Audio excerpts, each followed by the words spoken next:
Allez, bonjour à tous et bonjour à toutes, c'est Laurent pour ce nouveau débrief des marchés, semaine numéro 35. Nous sommes le 23 août 2025, il est le week-end, donc on va débriefer le marché de la semaine passée et voir un petit peu les opportunités pour la semaine prochaine. En ce qui concerne la fin de semaine a été sacrément haussière. Au vu de la Fed et surtout de Jérôme Powell qui sensiblement pourrait intervenir le mois prochain pour une baisse, pour une baisse des taux. Donc le marché l'a pricé à la hausse et on est tout à fait bullish de nouveaux records sur le Dow Jones 30, donc le DJ30. Donc il y a vraiment une très très grosse effervescence haussière.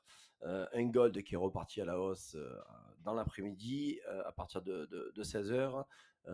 Idem pour l'Ethereum qui est reparti de plus belle à la hausse, quasiment euh, aux 4900 dollars l'Ethereum. Donc on a fait plus de 4830 dollars. Donc on arrive sur les phases très très haussières. Voilà, donc semaine prochaine, on va voir ce qu'il en est. Au niveau des graphes, donc, on va voir ensemble ce qu'il s'est passé. Je vous ai gardé ce petit indicateur, là, le HTF, qui est très intéressant, qui vous permet en fait d'avoir la bougie de la journée dans n'importe quelle unité de temps. Voilà. Donc elle est très très intéressante. Et on voit que dans la journée de vendredi, le Dow Jones au plus bas a été à 44 689 et au plus haut 45 756. Plus de 1000 points de travail sur l'actif, donc c'est tout à fait énorme. On a recréé un nouvel ATH qu'on va mettre ici ensemble. Quoi dire de plus que le marché est full haussier, il a vraiment cassé sa résistance. Je pense que ce retracement qu'on a ici, c'était vraiment l'attente de savoir si ben voilà, Jérôme Powell était dans cette optique de baisser les taux. Et sensiblement, le marché l'a pricé à la hausse. Donc, on va attendre en septembre ce qu'il en est. Et surtout, le premier vendredi du mois, on aura les NFP. Donc, on aura encore quand même pas mal de volatilité. Le mois d'août a pour autant été très très volatile. Il n'y a pas eu de vacances. Donc il y a eu du cash qui est rentré dans le marché. On voit très bien qu'en journalier, le Dow Jones a vraiment explosé le game. Donc lundi, on pourrait avoir encore un marché qui price à la hausse au vu des ordres qui ont été donnés dans le marché. Donc quoi dire si toutefois on avait un retour sur les 45 271 pour un achat à ce niveau-là, ça serait aussi intéressant pour l'US 30. Donc attention, affaire à suivre, c'est des niveaux que je vais garder sous le coude. Là pour l'instant, le gap haussier que l'on a n'est pas prêt d'être, je pense, d'être rattrapé. Voilà, donc bon, après on ne peut pas dire Fontaine, je ne boirai jamais de ton eau, mais pour l'instant c'est un petit peu le cas. Sur le Nasdaq, pas de nouveau record pour l'instant. Le nouveau record a été établi dans la semaine du 11 août. Donc là, on a quand même eu un marché pricé à la hausse, hein. On voit très bien que le marché est reparti, il a rebondi sur les zones support des 23 000 points. Donc les 23 000 points ont été très très bien défendus, hein. On voit très bien que ce niveau-là de travail a respecté sa règle de support, malgré quelques interactions plus basses. Quoi qu'il en soit, on voit très bien que grâce à ce qui a été dit vendredi dans l'après-midi, le marché est reparti très très fort à la hausse. Donc on va voir lundi, ouverture, on pourra avoir encore de la hausse qui se donne. J'avais donné une petite analyse, un short sur le NAS. Pourquoi en cas de clôture baissière hebdomadaire, on aurait un NAS qui repartent un petit peu plus à la baisse. Ce n'a pas été le cas. Rejet des vendeurs. Les acheteurs ont repris du poil de la bête. Donc là, pour l'instant, on a un NAS qui est fortement haussier. Voilà, donc je ne m'affole pas plus que cela. Voilà, donc là, pour l'instant, le marché est très très bullish. C'est la folie, c'est du FOMO, je pense, énormément et énormément de liquidités qui rentrent encore dans le marché, donc il n'y a pas de quoi pour l'instant vendre les indices, hein, parce que on va, même au niveau du VIX, le VIX qui est ici, on va le mettre ensemble, il est descendu au plus bas depuis des semaines et voire des mois, donc on est à 14,21 clôture vendredi, donc on est toujours dans la zone neutre, au plus bas de la zone neutre quasiment, qui serait les 11,89, donc les 11 pardon. Donc là, on est en train vraiment de baisser et d'avoir un marché qui se stabilise, qui n'a plus peur. La cupidité a rejoint le marché et on va aller voir ensemble ce qu'il en est au niveau de la cupidité. Qu'est-ce qu'on a? Ouais, on est à 61. Donc rien de trop foufou.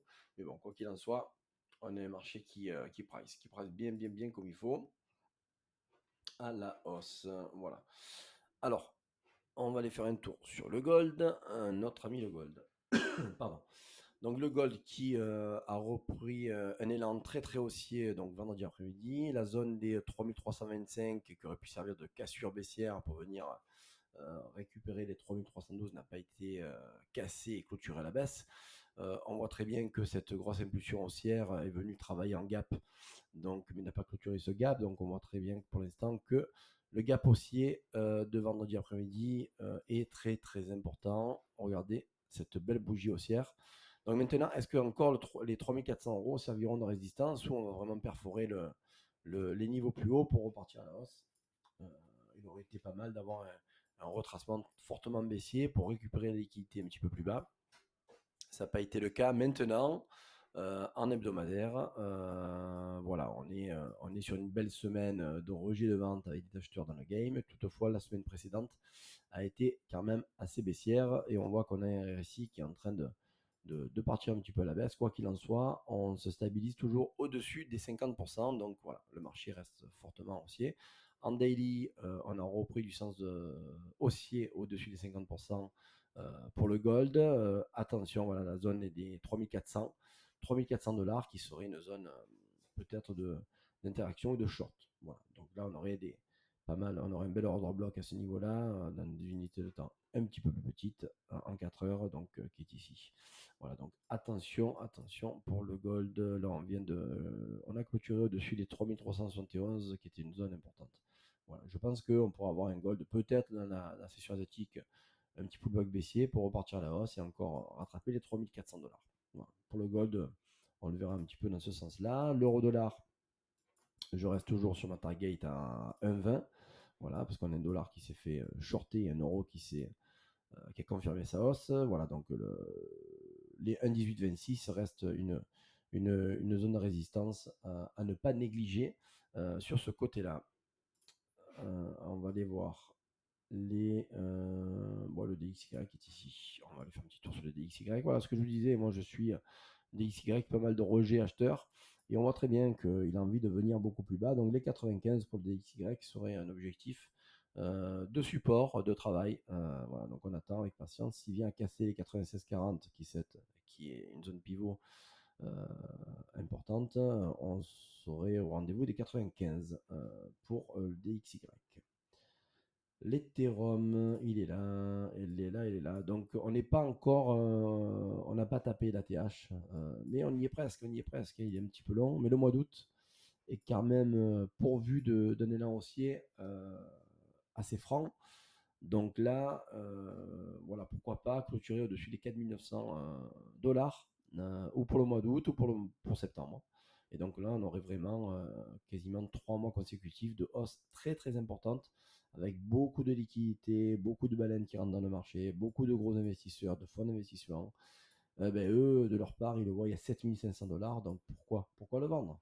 Donc malgré des petits retracements baissiers que l'on a eu dans la semaine dernière, à partir de jeudi, hein, donc des prises de liquidité, des prises de cash sur des gros effets leviers, certainement, on voit que vendredi, on a effacé la totalité de la baisse et on repart. Voilà, donc aujourd'hui, samedi, ça baisse un petit peu, ça se fait shorter, c'est pas très grave, mais voilà, je pense que le sens haussier est toujours présent. La zone pour le BTC est très jolie, bottom à ce niveau-là, sur la zone de consolidation. On en avait parlé la semaine dernière. Si on avait une baisse prononcée du BTC, les 112 000 seraient une zone clé, hein. Donc là, ça a été le cas. Très joli rebond vendredi. Une belle bougie englobante. Donc maintenant, la zone clé, la deuxième, c'est de travailler au-dessus des 114 600 pour le BTC et monter tranquillement avec beaucoup d'entrain haussier. Donc là, quoi dire de plus que c'est que du bonheur. Au niveau cupidité, on est sur du neutre, on est à 56. Sur les crypto-monnaies, voilà. XRP, bon, pareil, très joli rebond 2,84. Vous voyez, toutes les zones qu'on a identifiées, c'est des zones importantes. On voit très bien qu'on a des zones de travail à 2,84. Et c'est pas pour rien que le marché vient à récupérer. Il y a pas mal de petites mèches qui viennent mêcher un petit peu plus bas, certainement sortir des stops de ceux qui se placent en effet de levier très important. Maintenant, on voit que le marché est reparti. Donc, le zone des 2,84 est une zone que j'avais indiquée la semaine dernière, depuis pas mal de semaines même, disons, qui est une zone clé importante. Voilà. Le Doge, qui est devenu combien le Dogecoin, c'est la huitième crypto-monnaie, capitalisation 35 milliards. On a juste derrière Tron et Cardano à 32 milliards de market cap. Donc c'est pas... Regardez, hop, je vous montre un petit peu ça. On vient ici. Voilà. Première crypto-monnaie, le BTC, 2300 milliards de market cap. Ethereum, 569 milliards. XRP 180 milliards derrière l'USDT, le BNB qui a tapé les 900, donc encore un nouveau record, là il a retracé à 889, le Solana 109 milliards, ça y est, il reste au-dessus des 100 milliards de market cap, très très beau, très très beau, Solana on y est aussi dessus, dans les 10 premières cryptos pour moi c'est les plus importantes, au-dessus des au moins 25 milliards de market cap. Voilà, donc c'est pour ça que je ne travaille que sur ces 10 cryptos. Chacun après fait ce que bon lui semble. Quoi dire de plus sur le marché? Ah bah oui, le DAX, on n'a même pas parlé du DAX, je vous en parle vite fait. Le DAX qui rattrape un petit peu ses baisses de ces derniers jours, quoi qu'il en soit.